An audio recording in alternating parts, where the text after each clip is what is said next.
I'd like to acknowledge my colleagues from Princeton and collaborators from Livermore, Berkeley, and the Weizmann Institute. We've measured the time evolution of electron density and electron temperature in NIF compressed capsules at stagnation from krypton helium beta spectra measured by the D-high-res or DIM inserted high resolution X-ray spectrometer. We inferred the electron density from stark broadened krypton helium beta spectra in comparison with two models, a detailed line shape model from Stammelchik and the Scram collisional radiative code. The two density inferences are in good agreement over most of the density range. For electron temperature, we use ratios of lithium-like line to helium-like line in comparison with Scram and Cretan model predictions. And in most cases, the densities and temperatures are in reasonable agreement with measurements by the neutron time of flight diagnostic. We're now working on identifying the uncertainties in the measurements. These show the methodology. These are theoretical calculations. On the left, I show the krypton helium beta line shapes used for electron density. Was calculated by the model from Evgeny Stammelchik.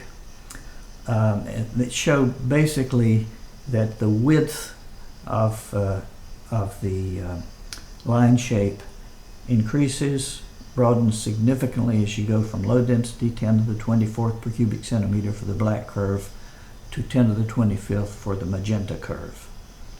And there's a slight peak shift downward. There are three peaks, 1, 2, 3, but we only use the central and the higher energy peak to minimize contamination, additional broadening due to contamination of the lower energy peak due to lithium-like lines, additional lithium-like lines of unknown intensity. For the temperature inference, we use the fact illustrated by these Scram spectra that the intensity of a lithium-like, mainly lithium-like peak decreases sharply relative to the resonance peak as the electron temperature increases from 2.5 to 6 keV. And here is an example on the left of measured krypton helium beta spectra at different times in a particular shot, separated by 20 to 40 picoseconds or so. You can see as we go from early times, the black curve to red, to blue, to green, that the width increases significantly. And now to measure this width, we fit the right-hand part of the spectrum, or we go from about 90% of the full peak intensity to avoid the lithium-like lines over here on the left.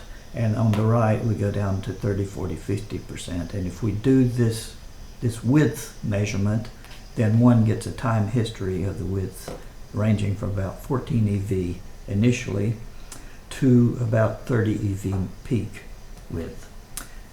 And compare these widths with models, theoretical models, to get the density.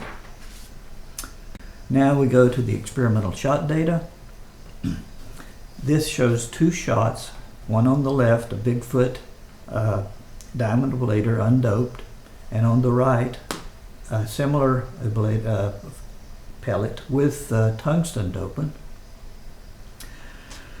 And for each shot, we have an upper frame, which is density and pressure, and a lower frame, which is temperature and krypton intensity. Now let me discuss the density first. The solid black curve is the electron density inferred by comparing measured widths or fits to Stammelchik model. And the black dashed curve is the time average of the solid black curve, weighted by the krypton intensity, of course, which we compare with the light blue curve or line, which is the neutron time of flight density measurement from the secondary DT neutron analysis. In this particular case, there's a larger difference than in most of the other cases. Now, going back, with the red curve now is the density measured assuming the Scram shape, line shapes. And you can see that at the lower densities, the black and red curves agree very well. There's some discrepancy, some divergence at the higher densities. And so the peak density in the case of the undoped shot is about 2.4 10 to the 24th. The peak pressure, the magenta curve is the total pressure in units of 10 gigabars. So the pressure here goes up to about 24 gigabars. This shot, the peak density is about 5 10 to the 24th, and peak pressure about 50 gigabars. Now, for the lower curves, the electron temperature, the red curve is from comparison with Scram. The blue curve from Cretan, there's a difference of 4 to 5 or 600 EV. And the black curve is simply the average of these, which we take as the measured electron temperature. That's the black solid curve. The black dashed curve now, again, is the time average of this, and we compare it with the NTOF, neutron time of flight, ion temperature in this case, and we see reasonably good agreement for this shot. There are also 4 triangles here, which are the Glasnick's calculations of temperature. So the temperatures don't vary much. Peak values of order 3.5 keV.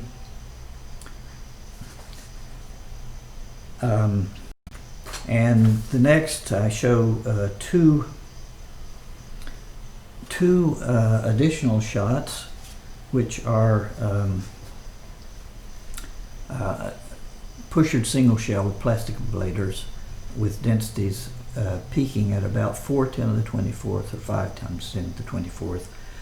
Maximum pressure is about 50 gigabars. And for the density, we have a couple of Glasnick points here, which are in reasonable agreement. Again, you see the comparison of the X-ray density with the NTOF density in reasonable agreement here. And the temperatures again are in the range for this shot of 3, dropping slightly, and peak temperature of this shot's somewhat higher, about 4.2 keV, but also the peak density is lower. Now I show some of the fits. These are spectra comparing the theoretical and measured spectra for 2 different shots: an undoped Bigfoot at a density of 2 10 to the 24th, and the pushered single shell at a density of 5 times 10 to the 24th. There are 4 spectra. There's the black dashed curve, which is the measured, the D high res spectrum, and the red, blue, and green, respectively, theoretical spectra are from Stambulchik, Scram, and Cretan. And one can see basically that the shapes of the measured spectrum, the dashed black spectrum, agrees agrees well with the Stambulchik, or the Scram and Cretan spectra agree well over most of the spectrum with the measured spectrum, whereas Stambulchik agrees in most of the places, but there's a slight discrepancy toward the peak. You can see it in this case for this shot also. And it suggests that the density for which the widths match is lower than the density required for the to match the experimental relative intensity of the upper energy peak to the central peak. You'd have to go to somewhat higher density to push this intensity up. Summary. So we've measured the time evolution of density and temperature, compared them with using two models for density and for temperature, and compared them with the NTOF measurements. The densities and temperatures in most cases are in reasonable agreement, and we're working on identifying the uncertainties in the measurement.